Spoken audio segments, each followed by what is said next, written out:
नाशिकची जागा शिवसेनेकडे जाईल, गिरीश महाजन यांचे संकेत. गिरीश महाजन ग्रामविकास मंत्री. भुजबळ एक मोठे नेते आहेत. नाशिकबाबत उद्या दुपारपर्यंत जाहीर होईल. नाशिक, दिंडोरी आणि धुळे या तीनही जागेवर माहितीचे उमेदवार निवडून आणायचे आहे. सिटिंग जागा शिवसेनेकडे आहे. भुजबळ यांचे देखील नाव होते. सिटिंग जागा ही शिवसेनेची आहे, त्यांचे क्लेम असणार यात शंका नाही. नाशिकची जागा शिवसेनेकडे जाईल, गिरीश महाजन यांचे संकेत. काही ठिकाणी अदलाबदली झाली आहे, त्यामुळे निर्णय उद्या होईल. ओबीसी समाजाच्या मागे उभे राहणारे भुजबळ एक मोठे नेते आहेत. शिवसेनेकडे ही जागा गेली तर शांतिगिरी महाराज यांच्याबाबत मुख्यमंत्री निर्णय घेतील. तिकीट मला वाटतं उद्या जाहीर झालं पाहिजे. उद्या दुपारपर्यंत सकाळपर्यंत मला वाटतं तिकीट जाहीर होईल. आता त्या संदर्भामध्ये तिन्ही नेते वरती आहेत, ते त्या ठिकाणी निर्णय करतील.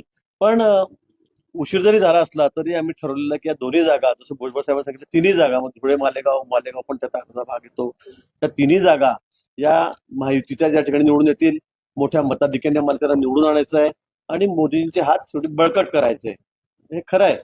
भुजबळ साहेबांनी सांगितलं की देशामध्ये नेता कोण आहे, कणखर नेत्याची गरज आहे.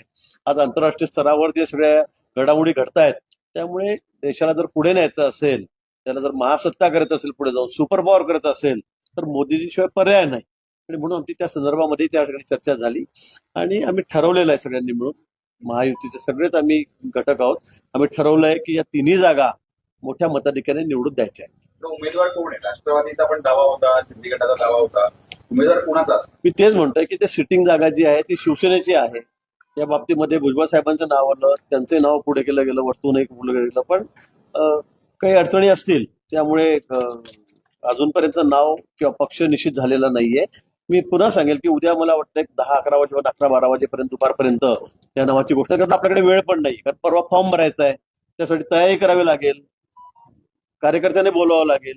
म्हणून मला वाटतं उद्या सकाळी 10-11 वाजेपर्यंत या ठिकाणी नावाची घोषणा होईल अशी अपेक्षा आहे. नावं चर्चेत आहेत सध्या. आता ते काही सांगणार, अजून पक्षाचा चर्चेचा भाग आहे, कोणत्या पक्षाला तिकीट मिळणार आणि त्यानंतर मग उमेदवार कोण याची चर्चा होईल. पण काही असलं तरी पण आमची सगळी तयारी आहे, आमचे सर्व कार्यकर्ते तयार आहेत. आम्हाला फक्त नाव याचीच फक्त आता हे राहिलेली आहे. नाव आलं मग लगेच आम्ही त्या दृष्टीने आम्ही कार्यक्रम तयारीला लागू. परवा तुम्ही बघाल की अतिशय मोठ्या संख्येमध्ये, म्हणजे रेकॉर्ड ब्रेक गर्दी आमच्या दोन्ही उमेदवारांची त्या ठिकाणी फॉर्म भरायला राहील. बावनकुळे साहेबांनी एक मोठं वक्तव्य केलं. भाजपने नाशिकच्या जागेवरती दावा सोडलेला आहे, त्यामुळे आता फक्त शिवसेना आणि राष्ट्रवादी राहिलेला आहे. तेच म्हटलं की इथे सिटिंग जागा ही शिवसेनेची आहे. 2 टर्म झाले शिवसेनेचा खासदार या ठिकाणी आपणही बघतात त्या ठिकाणी, आणि त्यामुळे त्यांचा क्लेम आहे, यात काही दुमत कुणाचं